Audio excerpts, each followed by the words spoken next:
जो नजदीक का शिव मंदिर हो, उस शिव मंदिर में जाकर मात्र शिवलिंग का स्पर्श कर लेना। आप में से कितने लोग हैं जो शंकर जी के मंदिर में जाकर चंदन की 3 उंगलियां शिवलिंग पर घुमाते हैं? घुमाते हो ना शिवलिंग पर 3 उंगली? तो ये 3 उंगली घुमाने का फल क्या है?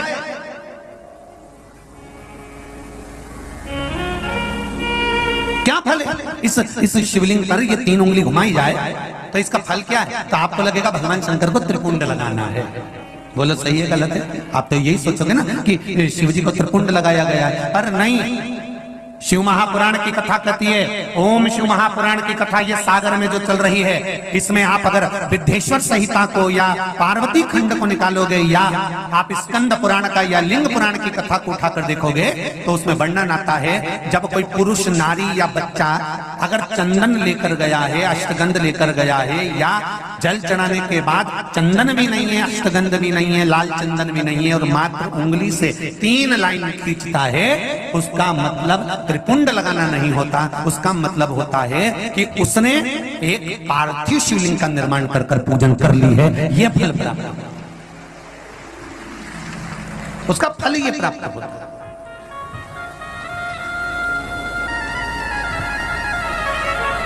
अब आप तो अभी तक सोचते थे कि हमने तो चंदन लगा दिया, हम तो भगवान को चंदन की लाइन खींची, हम भगवान को त्रिपुंड बनाकर आए। त्रिपुंड नहीं,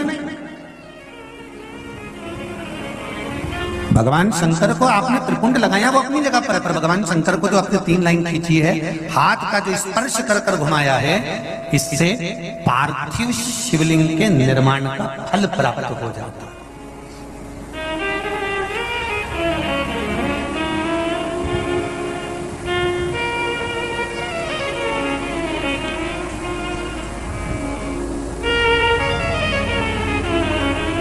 विशेष जब कामना रहती है, विशेष कामना, आज आपका मन कर गया 108 चावल के दाने मेरे को शिव जी को चढ़ाना है,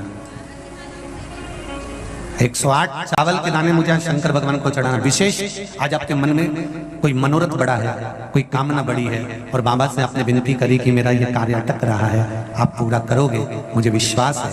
108 चावल के दाने चढ़ाना है। आपने चंदन लगाया, हाथ की हथेली पर 108 चावल के दाने जो घर से गिनकर लेकर गए हो उसको हथेली में रखा। एक एक चावल का दाना नहीं चढ़ाया, हथेली में रखकर जो विशेष कामना, जैसे किसी कर्मकांडी ब्राह्मण से पूछा जाए, पूजन होने के बाद में विशेष अर्घ दिया जाता है, विशेष अर्घ।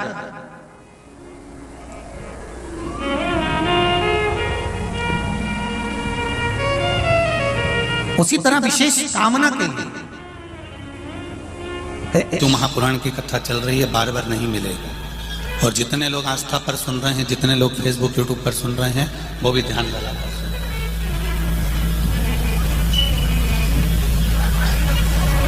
पुण्य शिव महापुराण की कथा की ये 3 बेलपत्र में 3 पत्तियां होती हैं।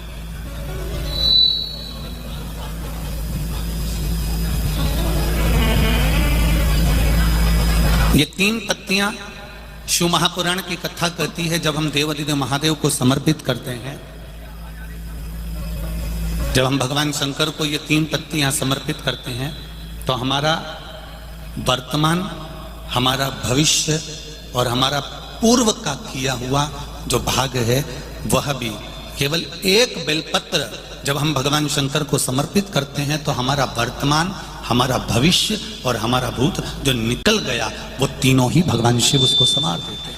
मात्र एक बेलपत्र का फल इतना प्रबल है कि एक बेलपत्र मात्र भगवान शंकर को समर्पित कर देने से हमारा निश्चित समय अवधि गणना सब स्वीकार कर लेते हैं भगवान शंकर।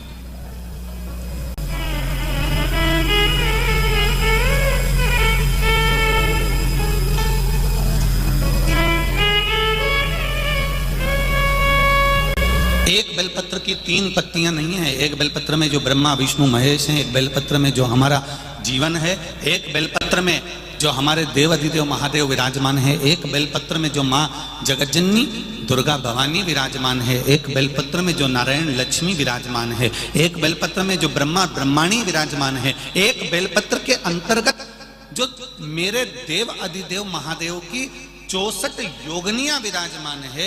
एक बेलपत्र के अंतर्गत 33 कोटि देवी देवता विराजमान है। एक बेलपत्र के अंतर्गत संपूर्ण ब्रह्मांड का सुख विराजमान है।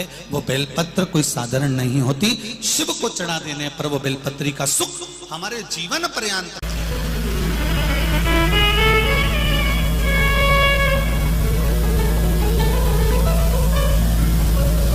केवल एक बेलपत्र हमने जो देवादिदेव महादेव को समर्पित करी, उसका सुख हमको अपार सुख प्रदान कर देता। पुण्य 3 तरह से होता है, एक मन से, वचन से और कर्म से।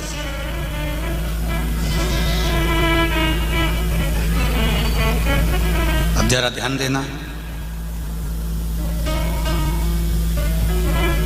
मन से हम जिंदगी में कभी किसी के प्रति भेदभाव ना रखें। गलत अगर भोजन किया है तो हम गलत सोचेंगे, पर यदि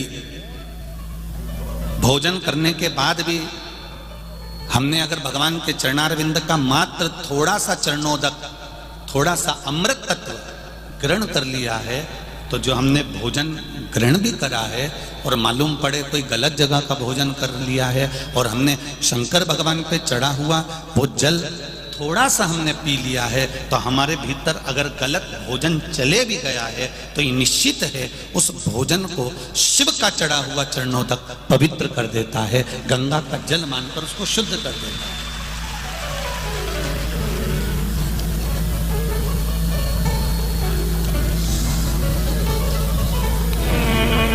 दो विष होते हैं, 2 तरह का विष होता है। एक विष भोजन में मिलाया जाता है और एक विष कानों में मिलाया जाता है। जरा ध्यान देना मालेगांव वालों और जितने लोग आस्था चैनल पर सुन रहे हैं वो भी। एक विष भोजन में मिलाया गया है और एक विष कानों में घोला गया है। ये 2 विष हैं। इसमें एक विष जो भोजन में मिलाया गया है उस विष से तुम बच सकते हो, पर जो कानों में जहर उगला गया है उससे जिंदगी में कभी बचला नहीं जा सकता, कभी नहीं बच सकते। उससे kभी बचा नहीं जा सकता। आप उससे कितना भी प्रयास कर लो नहीं बच सकते।